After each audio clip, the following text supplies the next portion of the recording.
আলাইকুম আসসালামু আলাইকুম। আমি মোহাম্মদ আলামিন শেখ, পাথরঘাটা, রূপসা, খুলনা। আপনারা দেখছেন সাধারণত আমরা যে ঘেরের পরে টমেটো চাষ করেছি। এই বিসি সর্বপ্রথম আপনার ভাদ্র মাসে প্রথম আমরা এই বীজ বপন করি। আশ্বিনের শেষে অথবা শুরুর দিকে লাগাই। 45 থেকে 50 দিনে এই মিন্টু গাছে ফল আসে। সাধারণত আমরা এই জাতটা লাগাইছিল মিন্টু। এটা হচ্ছে লাল তীর কোম্পানির একটা বীজ। এটা দেখেন সাধারণত গাছে কি পরিমাণ ধরা ধরেছে।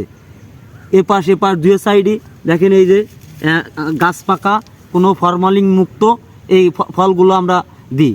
আমাদের এই গাছগুলো স্বচ্ছ এবং সতেজ থাকে, কারণ হচ্ছে আমরা নিয়মিত এতে কীটনাশক ব্যবহার করি এবং বালাইনাশক। যার কারণে আমাদের এই গাছগুলো ভালো থাকে, অনেক দিন ফল পায়। ফলের কালারটা খুব সুন্দর হয়।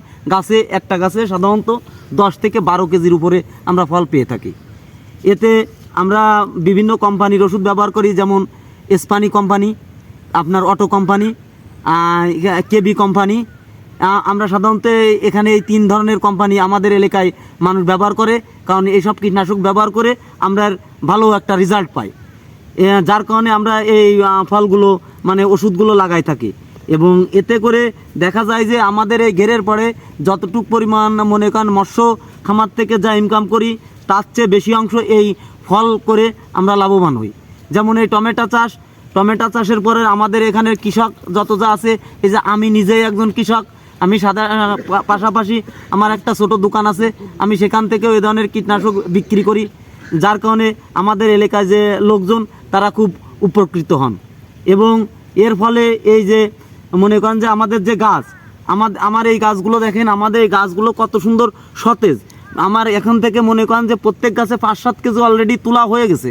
আমরা এর দামও অনেক ভালো পাইছি। বর্তমানে 50 থেকে 60 টাকা এর কেজি দর বিক্রি হচ্ছে। এবং আমি আগাম যা বেচেছি এগুলো তো আরও অনেক দামে বেচেছি।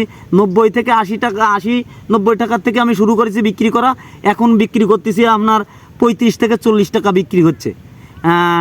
বিশেষ করে আপনারা সবাই এই ফলগুলো লাগান। আমাদের এলাকায় এই যে মিন্টু আর মিন্টু সুপার, এই দুটো জাতই খুব মানুষের কাছে পরিচিত। যার কারণে আজকে আমরা এই মিন্টু জাতটা লাগাইছি। মিন্টু জাতের লাগানোর ফলে আমি নিজেই খুব উপকৃত হয়েছি।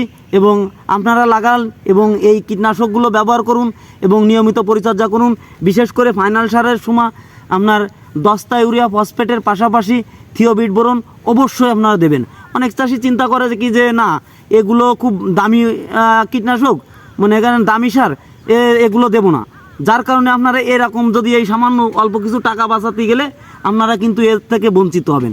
কারণ থিওবিট বোরন এগুলো হচ্ছে এই যে এই ফলগুলো দেখেন সতেজ, চেহারা ভালো করে এবং কোনো রোগ আসতে দেয় না। কিন্তু আমরা চাষিরা চিন্তা করি যে না, মনে হয় ফসফেট আর পটাশ আর ইউরিয়া দিয়ে দিলে মনে হয় অনেক ভালো হবে, কিন্তু আসলে এটা আদৌ ঠিক না। এর জন্যই আমাদের উচিত হলো যে নিয়মিত যা দরকার এগুলো ব্যবহার করা। নতুবা যদি আমরা না বুঝি, পাশে দোকান আছে অথবা আমাদের এখানে কৃষি যে কর্মকর্তারা আছে ওনারা খুব ভালো, ওনারা এখানে এসে পরিচর্যা করে এবং দেখে আমাকে কোনো প্রবলেমে পড়লি কৃষি অফিসের সাথে যে যোগাযোগ করে আমরা ভালো একটা রেজাল্ট পাই। এ বলে আমি আমার কথা শেষ করছি। ভাই, এই যে ছত্রাকনাশকগুলো সপ্তাহে কয়বার দিতে হয়? এটা আমরা সাধারণত এখন ছত্রাকনাশক ব্যবহার করি 10 থেকে 12 দিনের মাথায়। কিন্তু কিছুদিন আগে যে সময় বৃষ্টি ছিল, বৃষ্টি থাকলে সাধারণত 4 থেকে 5 দিন পর ছত্রাকনাশক ব্যবহার করতে হয় বৃষ্টির সময়টা। কারণ বৃষ্টির সময় অনেক ধরনের রোগে আক্রমণ করে, অ্যাটাক করে, যেমন এই শীত পড়া, তারপরে পাতা পচা, ফল পচা, গাছের গুঁড়া পচা। যার কারণে আমরা এই ছত্রাকনাশকটা 7 দিন পর ব্যবহার করলে বর্ষাকালে খুব ভালো হয়। কিন্তু এখন যে সময় শীতের আবাস পড়ে গেছে, এখন কিন্তু ওই ধরনের রোগে আর অ্যাটাক করে না। যার কারণে আমরা এখনের সময় 12 থেকে 13 দিনের মাথায় এই ছত্রাকগুলো ব্যবহার করি। আর একটা বিষয় হচ্ছে, আমরা গাছে কিন্তু এখন পাতা ঘন দেখছি। ঘন দেখার কারণটা হচ্ছে এখন কিন্তু পর্যাপ্ত কুয়াশা এবং শীত।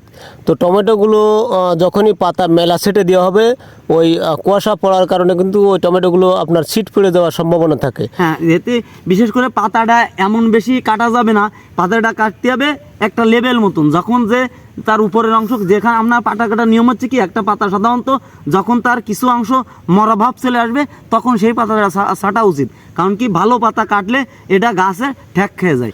যার কারণে আমরা এই যে পাতা কাটিছি, দেখেন পাতাটা সাধারণত এই যে অর্ধেক পচিছে, এই যে কিছু পচে গেছে সেইগুলো কাটে দিছি, কিন্তু যেটা ভালো পাতা সেটা আমরা কখনো কাটি না। আমরা আসলে কাঁচা পাতাটা কাটবো না, কারণ যে খাদ্য গ্রহণ করতে এবং সালোক সংশ্লেষণে এদের সমস্যা দেখা দেয়। এবং আপনারা জানেন যে গাছের খাদ্য কিন্তু সূর্যের থেকে নেয়, কাজেই পাতা যদি আমরা একদমই প্রচুর পরিমাণে কেটে দিই তাহলে আমাদের ফলগুলো কিন্তু ছোট হয়ে যাবে এবং বলবে না। তো আসলে আমরা এখন থেকে আমরা আর পাতা আগে যা কাটা হয়েছে এখন ওইভাবে আর কাটা সম্ভব না, কারণ কাটা যাবেও না। গাছের টমেটো কিন্তু সিট পড়ে যাওয়ার সম্ভাবনা থাকে, দেখছি যে আমরা অনেকে টমেটো কিন্তু সিট পড়ে যায় শুধু অনেক পাতা কাটার কারণে। এবং পাতার ভিতরে যে টমেটোটা থাকবে এখন পাকার সময় টমেটোটার চেহারা দেখবেন কত সুন্দর, কত সতেজ হবে, হ্যাঁ, সুন্দর হবে। তো আসলে গাছগুলো দেখেন এই যে পাতার ভিতর এই যে দেখেন পাতার ভিতর কত সুন্দর কালারের হয়ে বসে রয়েছে। সেই জন্য আমরা এখন আর বেশি পরিমাণে পাতা কাটবো না। সবাইকে আমরা ধন্যবাদ, ভালো থাকবেন, খোদা।